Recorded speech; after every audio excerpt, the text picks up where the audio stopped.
sommes à l'aube d'une révolution sans précédent. Ah, je savais que j'aurais dû en acheter il y a 5 ans. C'est pas utilisé par les criminels, ça? L'impact environnemental est loin d'être négligeable. On prépare une ICO qui va tout révolutionner. Ça va jamais marcher en fait. 21 millions. Bienvenue dans 21 millions, l'émission Crypto-Pédago qui vous explique simplement le monde des crypto-monnaies et de la blockchain. Je suis Grégory Raymond, crypto-journaliste pour le magazine Capital. Aujourd'hui, je reçois Pauline Adam-Calfon, qui est en charge de l'offre blockchain au sein du cabinet de consulting international PwC. Pour faire simple, si vous êtes une grande entreprise et vous souhaitez vous mettre à la blockchain, c'est une des personnes que vous risquez de rencontrer rapidement. Avec elle, nous parlerons justement des grands groupes et de la façon dont ils s'accaparent cette technologie. Vous l'avez peut-être remarqué ces derniers temps, beaucoup de sociétés se positionnent sur la blockchain, mais peu proposent des innovations réelles. C'est presque devenu une habitude. Ah tiens, encore un géant qui veut se faire bien voir en parlant de blockchain. En tant que journaliste, je peux vous dire, ça arrive absolument tous les jours. Alors bien sûr, parler de blockchain, c'est souvent l'occasion de s'offrir une belle publicité à peu de frais. Et quand on fouille pour voir ce que ça change vraiment, la déception est régulièrement à l'arrivée. Mais la question qu'on va essayer de résoudre aujourd'hui, c'est est-ce que toutes ces initiatives sont vaines ? Pourquoi les grandes entreprises n'ont-elles toujours pas proposé d'application blockchain révolutionnaire ? Avec Pauline Adam-Calfon, nous verrons que tout ceci est d'abord une histoire de temps et d'acculturation. Quand une start-up peut rapidement tester une idée sur le marché, la grande société devra convaincre son top management et parfois commencer par des cas d'usage basiques avant de sortir enfin un produit très ambitieux. Alors bonjour Pauline Adam-Calfon, bienvenue dans 21 millions. Merci, bonjour.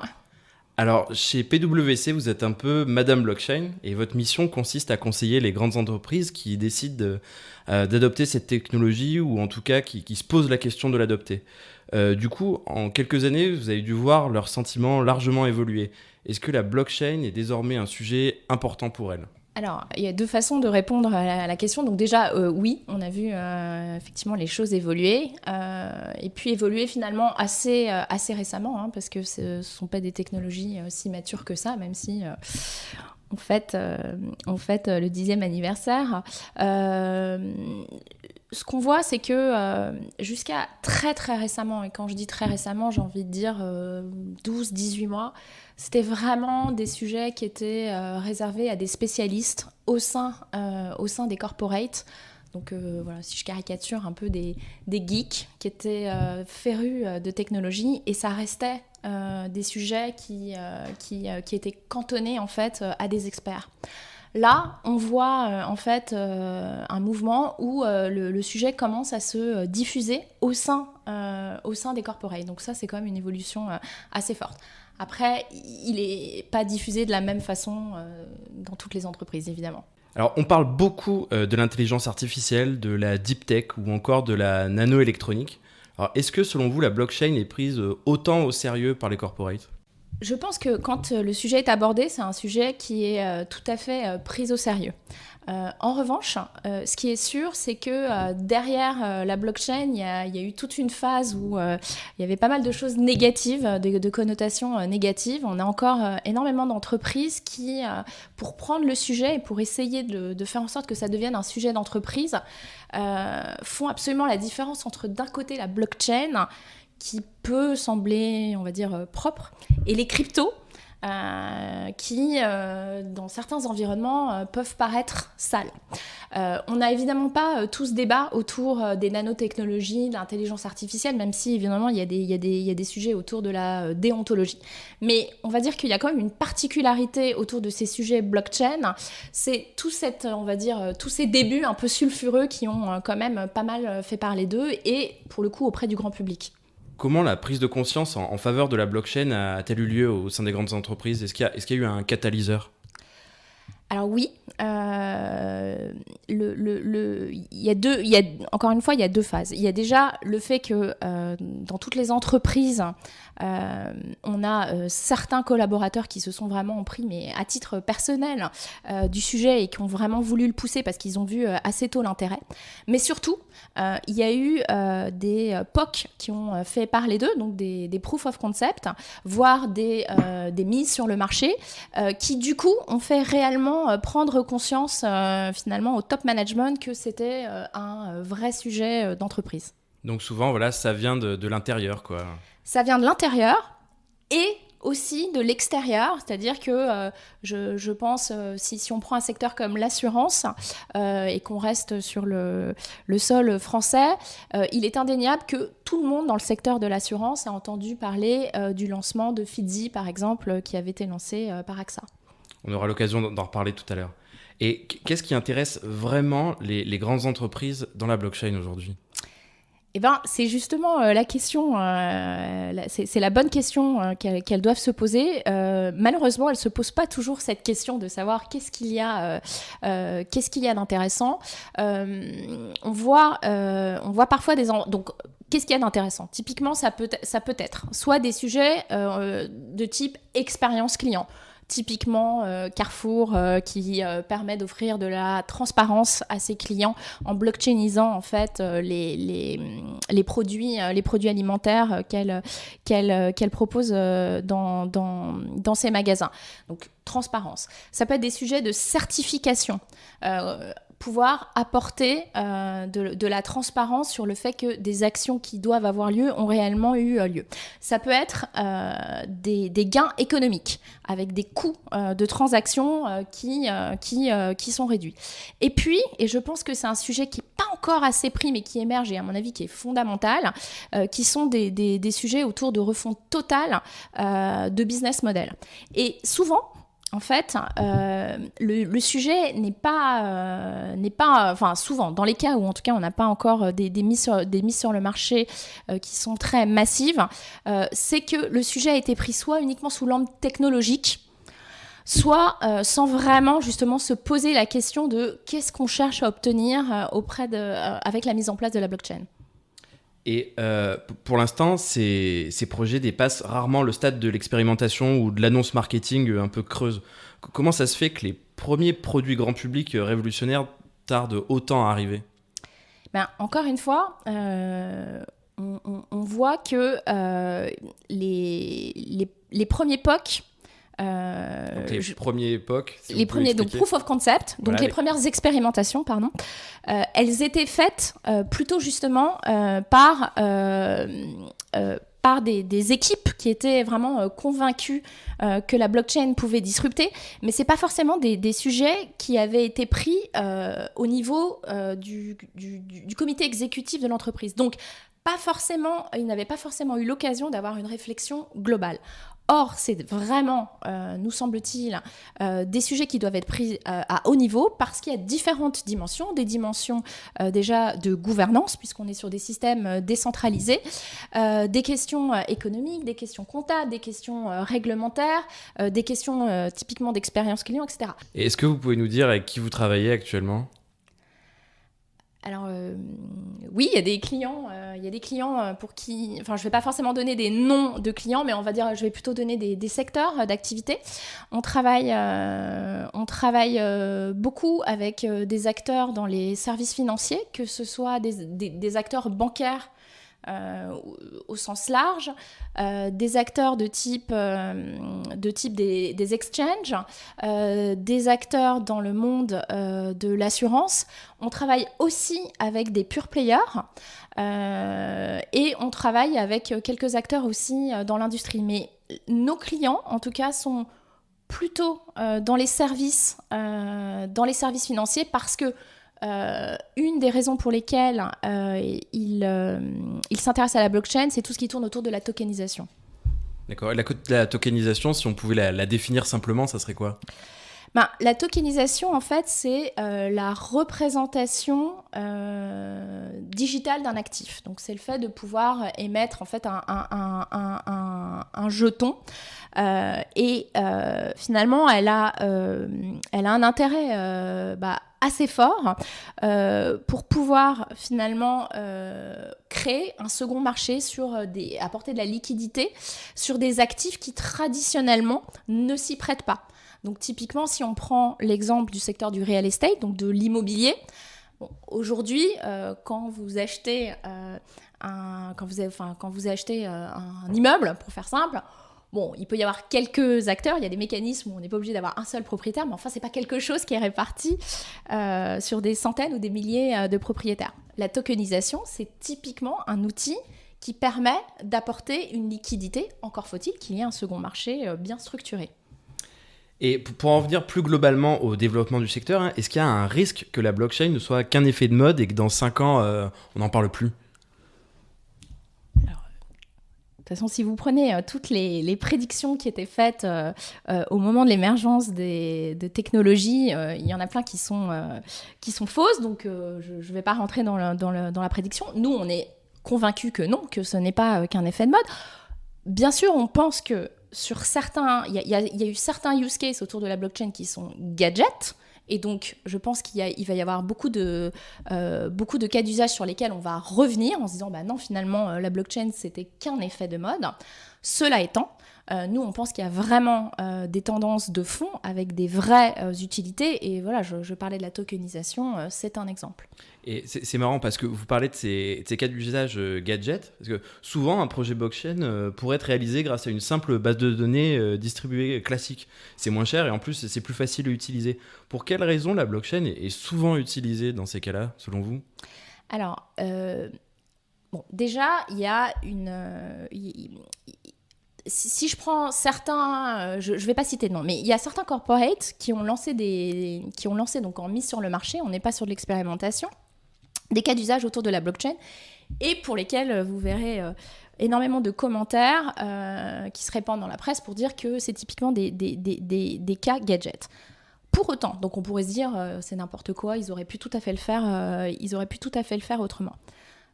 Alors parfois, le cas d'usage gadget qui a servi à faire la première expérimentation, il avait d'autres intérêts que simplement ce cas d'usage en tant que tel. Il avait l'intérêt de permettre à l'entreprise d'apprendre à travailler avec un écosystème blockchain, de pouvoir voir finalement tous les sujets qui nécessitent d'être traités, d'apprendre à mettre en place une gouvernance, parce que c'est un point par rapport aux entreprises qui est extrêmement structurant et qui est spécifique aux grandes entreprises. C'est une problématique qu'on n'a pas quand on est une start-up ou vraiment un petit pure player. Donc il ne faut pas jeter, finalement, mettre à la poubelle tous les use cases qui peuvent paraître gadgets. Alors bien sûr, il y en a où le seul intérêt c'était de tester en tant que tel le cas d'usage et l'appétence du marché, et donc oui, ça marche pas. Mais il y a vraiment d'autres cas où vraiment la stratégie c'était de commencer à apprendre à travailler avec l'écosystème, de commencer à apprendre à travailler en interne. Parce que ce qui est important aussi, et c'est ce qu'on voit d'ailleurs chez PwC, c'est que cet écosystème de blockchain, il est très particulier, c'est vraiment des experts.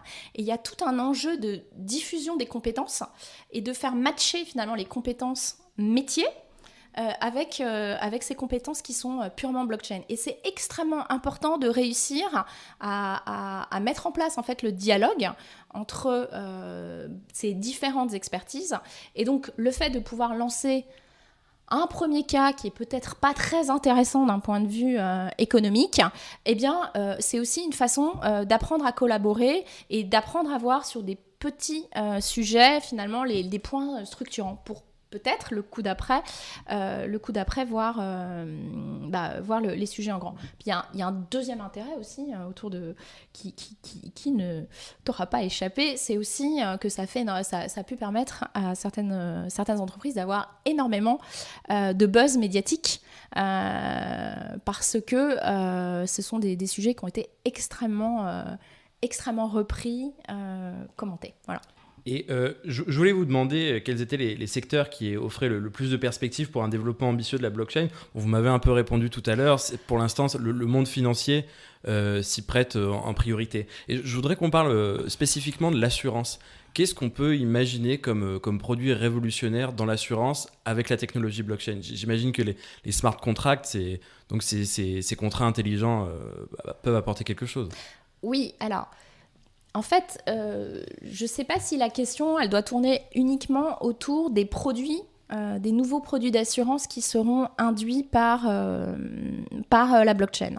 Je pense que la question peut être plus large. Mais déjà, pour répondre à cette question, alors, ce qui est intéressant, c'est que quand on a des coûts de transaction qui sont réduits, il y a des marchés qui n'étaient pas accessibles pour des assureurs, des marchés sur lesquels il y a de la demande d'assurance, mais sur lesquels le modèle économique ne permettait pas à des assureurs de se positionner. Par exemple. Je pense par exemple à des marchés de type micro-assurance ou des assurances pour des pays en développement avec des coûts qui soient acceptables quand on est sur des territoires très larges, avec des smart contracts et le lien notamment avec tout ce qui est IoT. On peut imaginer d'automatiser totalement la chaîne. Donc, est-ce qu'on aurait un exemple concret pour que les auditeurs comprennent ? Par exemple, vous êtes un agriculteur, vous voulez assurer votre champ contre des risques de sécheresse puisque vous êtes sur une zone géographique sur laquelle il y a de la sécheresse. Vous souscrivez du coup une assurance de type météo. Automatiquement, en fait, quand on a... Alors, ça peut être soit en fonction des données de la météo, soit des données un petit peu plus sophistiquées avec des capteurs qui vont regarder le taux d'humidité. Et automatiquement, vous pouvez être indemnisé. Donc, voilà un exemple de produit sur lequel, finalement, avec une chaîne qui est full automatisable, on peut proposer un produit qui soit rentable, là où aujourd'hui, en fait, même s'il y a de la demande, il y a une difficulté à trouver le business model. Donc ça, c'est des exemples, des exemples de produits. Il y a un deuxième exemple qui sont des produits qui sont liés au marché de la blockchain en tant que tel. Ça peut être de la même façon qu'il y a des assurances pour des IPO. Des IPO, donc des introductions en bourse. Oui, absolument. Il y a des produits qui sont en train de se structurer autour d'ICO, SEO, donc des émissions de tokens, enfin des levées de fonds, on va dire, des levées de fonds digitales. Il peut y avoir de façon plus large des produits d'assurance pour assurer en cas de hack, si jamais un détenteur de crypto se fait hacker. Donc voilà, ce type de produits qui sont nouveaux et qui sont induits par la blockchain. Au-delà des produits, c'est un marché en fait, sur lequel l'automatisation n'est pas équivalente selon les maillons de la chaîne de valeur, notamment tous les flux entre assureurs et réassureurs sont relativement manuels et il y a énormément de réflexion sur le marché pour pouvoir justement utiliser la blockchain pour partager ce type de flux. Et quels sont les protocoles blockchain aujourd'hui qui sont préférés par les corporates ? On entend beaucoup parler d'Hyperledger, donc, qui est largement financé par IBM. Ethereum aussi, et même Amazon a récemment présenté son offre.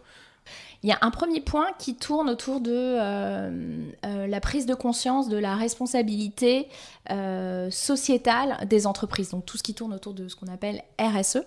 Et donc, le fait, une question qui revient très souvent, c'est le côté énergivore, puisqu'il y a eu énormément de communication de fait sur le minage, notamment sur Bitcoin.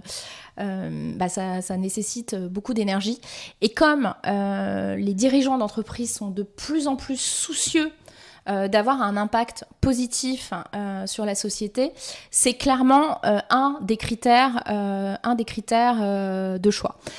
Donc, ils sont plutôt enclins, pour ceux qui n'ont pas déjà mis en place des solutions de blockchain, à préférer des protocoles qui ont été déployés plus récemment et qui reposent sur d'autres principes de consensus et qui ne nécessitent pas de minage. Donc ça, c'est le premier point. Donc, est-ce qu'on pourrait en citer quelques-uns, donc Hyperledger et comme ça? Donc par exemple Tezos, Ouais. Tezos typiquement on est sur d'autres principes. Donc ça c'est le premier point. Ensuite le deuxième point c'est qu'ils ont compris que finalement c'est pas la blockchain, c'est les blockchains et que finalement il y a des protocoles qui se prêtent plus à certains cas d'usage.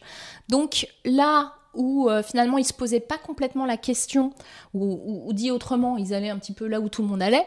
Donc effectivement, voilà, Ethereum par exemple, quand il y a eu les smart contracts, ils sont beaucoup plus ouverts maintenant à se poser la question de finalement, en fonction de mon cas d'usage, expliquez-moi quel est l'avantage de tel ou tel protocole. Et chez PwC, vous êtes agnostique? On est totalement agnostique, ouais. Et à votre avis, il y a de la place pour tous ces protocoles qui sont lancés? Beaucoup disent qu'il en restera 2 ou 3 en fait ouais. à la fin. Je ne sais pas si ce sera 2 ou 3, mais ce qui est certain, c'est que beaucoup n'existeront plus. Mais ça, c'est vraiment typique d'un marché, en fait, qui est émergent. Pour tout marché émergent, en fait, il y a une multitude d'acteurs et puis il y a une rationalisation qui se fait. Après, je pense qu'il peut y avoir la place pour plusieurs qui seront, encore une fois, plus adaptés à certains grands cas d'usage. Voilà. Bien sûr, on ne va pas avoir un cas d'usage égale un protocole. Et là, on parle beaucoup de blockchain depuis tout à l'heure, et finalement assez peu des cryptoactifs. Est-ce que les grandes entreprises ont peur des cryptoactifs?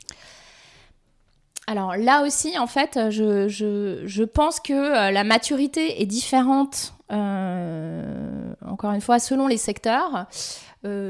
Typiquement, si on regarde dans les secteurs des services financiers où c'est à peu près naturel de gérer des actifs, je pense qu'il n'y a pas forcément de peur. Il y a peut-être la peur encore, aujourd'hui en tout cas, pour des acteurs français, de pouvoir proposer en fait à leur base client de pouvoir acheter et conserver en fait des crypto-monnaies.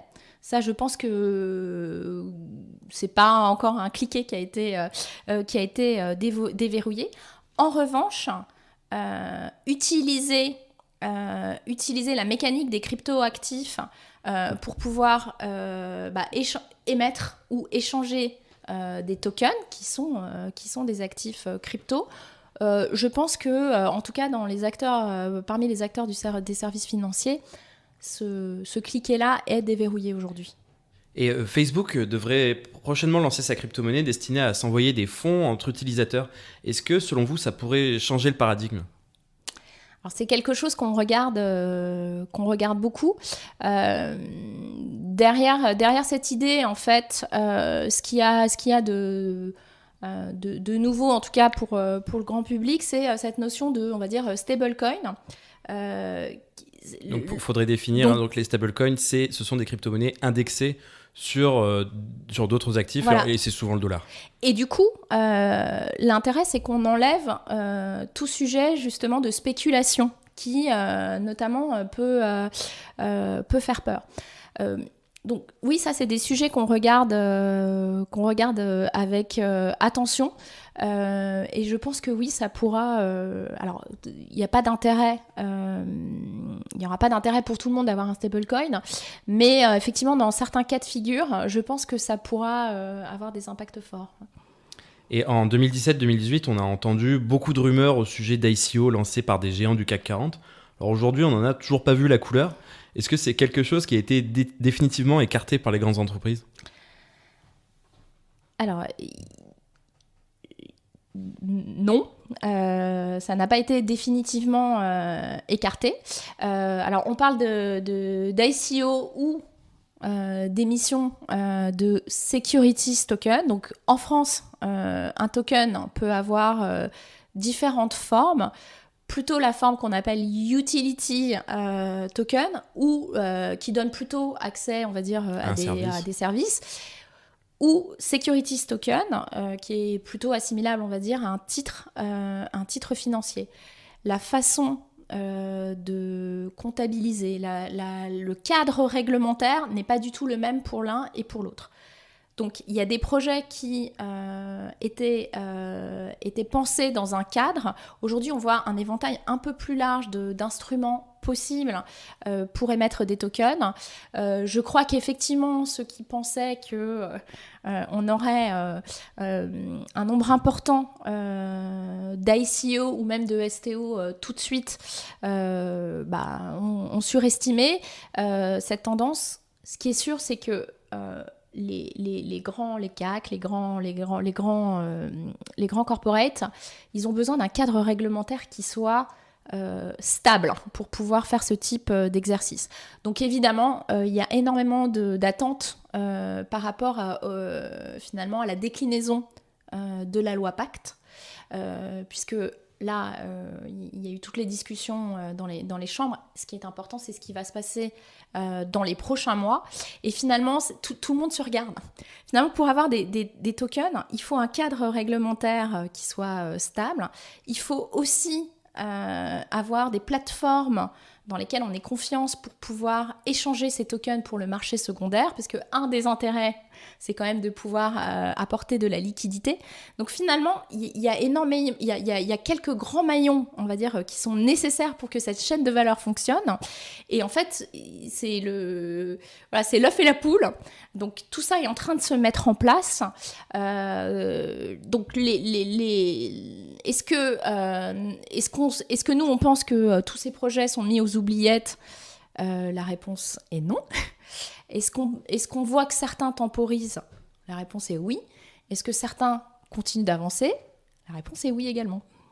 Et vous êtes présent partout dans le monde avec PwC, donc vous avez vraiment une vision globale du secteur. Est-ce que la France peut devenir une crypto-nation, ou en tout cas un pays où on vient lancer ces initiatives blockchain ? Alors, on est partenaire de la Blockchain Week et du Blockchain Week Summit qui a lieu le 16 et 17 avril. C'est justement parce que nous, on partage tout à fait les mêmes valeurs, les mêmes convictions, qu'il y a quand même un écosystème en France pour lequel on ne doit absolument pas rougir et qui nous permet de penser qu'on peut tout à fait se positionner comme une blockchain ou une crypto-nation. Il y a quand même des sujets sur lesquels on est très avancé. On a un cadre, par exemple, comptable autour des cryptos que finalement assez peu de pays ont. Donc on met toujours en avant les aspects réglementaires, mais il y a aussi ces aspects comptables. On a aussi, tu parlais en introduction des trends autour de l'intelligence artificielle. On est une nation vraiment où on est fort en recherche fondamentale. Et autour de ces sujets de blockchain, on a besoin de mathématiciens, de compétences autour de cryptographie. On a quand même des atouts qui sont certains et on est reconnu pour ça. Donc, ce qui est certain, c'est que si on n'a pas un cadre global qui favorise l'éclosion de cet écosystème, eh bien, on sera pas une blockchain ou une crypto nation. Il faut aussi qu'on fasse des investissements pour pouvoir favoriser vraiment l'explosion de cet écosystème qui est quand même en train d'éclore. Mais il faut aller largement plus loin. Merci beaucoup Pauline d'être passée dans 21 millions. Merci beaucoup. Merci beaucoup à Pauline Adam-Calfon pour sa participation à 21 millions. Merci également à Ezad qui a composé le générique. Vous pouvez retrouver leurs références dans la description et les précédents épisodes sur Apple et Google Podcast, SoundCloud, Spotify, Deezer et YouTube. N'hésitez pas à mettre un petit commentaire sur ces plateformes, c'est ça qui contribuera à faire grandir 21 millions. Vous pouvez également me contacter sur Twitter, Grégory_Raymond, pour me suggérer le thème ou la personnalité que vous souhaiteriez entendre au prochain épisode. À bientôt!